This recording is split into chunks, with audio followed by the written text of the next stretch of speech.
नमस्कार दोस्तों, आपका हार्दिक स्वागत है हमारे YouTube चैनल आध्यात्मिक जीवन के उपहार में। इस चैनल पर हम साझा करेंगे आध्यात्मिकता, ध्यान और आत्मसमर्पण के महत्वपूर्ण संदेश जो हमें जीवन के अर्थ और उद्देश्य की ओर ले जाते हैं। यहाँ हम संगीत, कथाएं, उपदेश और आध्यात्मिक अनुभवों को साझा करेंगे जो हमारे आध्यात्मिक जीवन को समृद्ध और आनंदमय बनाते हैं। तो चलिए इस यात्रा में साथ चलें और आत्मा के उच्चतम आदर्शों की खोज में साझा करें। ओम नमो नारायण। जया एकादशी व्रत कथा। एक बार अर्जुन ने श्री कृष्ण कहा, हे भगवान, अब कृपा कर आप मुझे माघ माह के शुक्ल पक्ष की एकादशी के संबंध में भी विस्तार पूर्वक बताएं। शुक्ल पक्ष की एकादशी में किस देवता का पूजन करना चाहिए तथा इस एकादशी के व्रत की क्या कथा है, उसके करने से किस फल की प्राप्ति होती है। भगवान श्री कृष्ण ने कहा, हे अर्जुन, माघ माह के शुक्ल पक्ष की एकादशी को जया एकादशी कहते हैं। इस एकादशी के उपवास से मनुष्य भूत, प्रेत, पिशाच आदि की योनि से छूट जाता है। अतः इस एकादशी के उपवास को विधि अनुसार करना चाहिए। अब मैं तुमसे जया एकादशी के व्रत की कथा कहता हूँ। ध्यान पूर्वक श्रवण करो। एक बार देवताओं के राजा इंद्रनंदन वन में भ्रमण कर रहे थे। चारों तरफ किसी उत्सव का सा माहौल था। गांधर्व गा रहे थे और गंधर्व कन्याएं नृत्य कर रही थीं।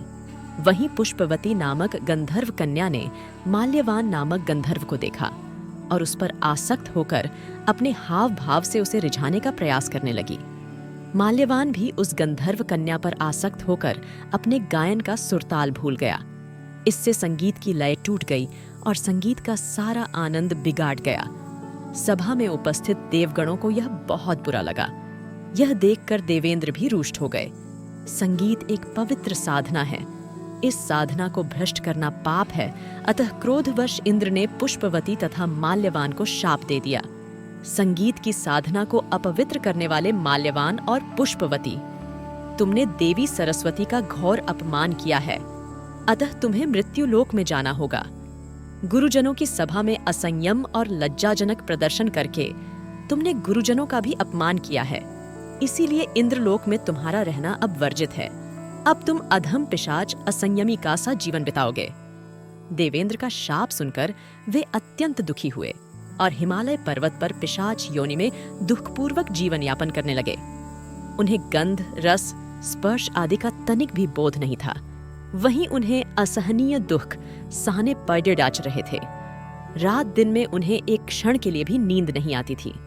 उस स्थान का वातावरण अत्यंत शीतल था, जिसके कारण उनके रोएं काढ़े हो जाते थे, हाथ पैर सन पड़ह जाते थे, दांत बजने लगते थे।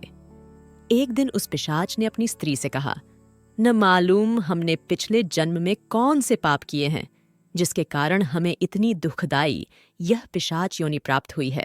पिशाच योनि से नरक के दुख सहना कहीं ज्यादा उत्तम है। इसी प्रकार के अनेक विचारों को कहते हुए अपने दिन व्यतीत करने लगे।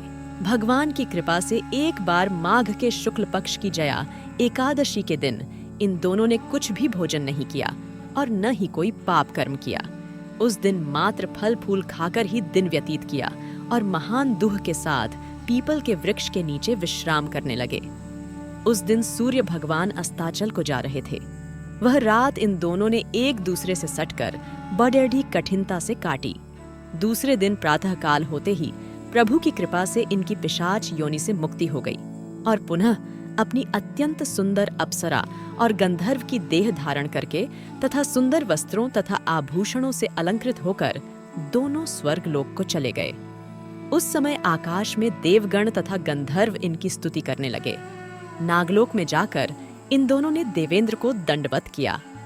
देवेंद्र को भी उन्हें उनके रूप में देखकर महान विस्मय हुआ और उन्होंने पूछा, तुम्हें पिशाच योनि से किस प्रकार मुक्ति मिली, उसका पूरा वृत्तांत मुझे बताओ। देवेंद्र की बात सुन माल्यवान ने कहा, हे देवताओं के राजा इंद्र, श्री हरि की कृपा तथा जया एकादशी के व्रत के पुण्य से हमें पिशाच योनि से मुक्ति मिली है। इंद्र ने कहा, हे माल्यवान, एकादशी व्रत करने से तथा भगवान श्री हरि की कृपा से तुम लोग पिशाच योनि को छोड़ डटकर पवित्र हो गए हो। इसलिए हम लोगों के लिए भी वंदनीय हो गए हो, क्योंकि शिव तथा विष्णु भक्त हम देवताओं के वंदना करने योग्य हैं। अतः आप दोनों धन्य हैं। अब आप प्रसन्नता पूर्वक देवलोक में निवास कर सकते हैं। हे अर्जुन, इस जया एकादशी के उपवास से कुयोनि से सहज ही मुक्ति मिल जाती है। जो मनुष्य इस एकादशी का व्रत कर लेता है, उसने मानो सभी तप, यज्ञ, दान कर लिए हैं।